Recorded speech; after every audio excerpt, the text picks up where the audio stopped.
Dua pelajar berusia 16 tahun diarah membersihkan tumpukan darah di lokasi tempat Zara Khairina Mahathir diletakkan selepas ditemui tidak sedarkan diri pada 16 Julai lalu.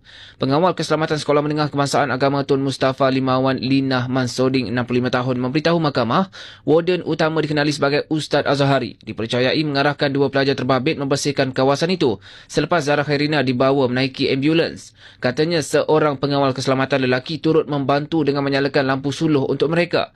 Bagaimanapun kesan darah itu yang sudah menjadi hitam masih boleh dilihat sehingga sekarang. Beliau berkata demikian ketika memberi keterangan di hadapan Coroner Amir Shah Amir Hassan sebagai saksi ke-6 prosiding inquest kematian pelajar tingkatan 1 di Mahkamah Coroner pada Jumaat. Lina berkata tumpukan darah di lokasi asal Zara Khairina ditemukan berhampiran longkang akhirnya hilang akibat hujan lebat.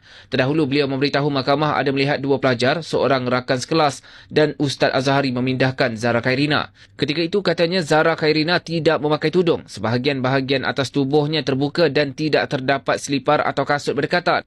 Lina turut melihat darah mengalir dari tengkuk dan kaki kiri mangsa dengan tulang terkeluar dari kakinya. Katanya kejadian itu disaksikan dari lokasi pelajar berusia 13 tahun itu ditemukan hingga kawasan hadapan rumah seorang lagi warden berhampiran pintu keluar sekolah. Saksi itu turut meniru bunyi mencungap untuk menggambarkan reaksi Zara Khairina ketika cuba dikejutkan sementara menunggu ambulans yang hanya tiba selepas sejam.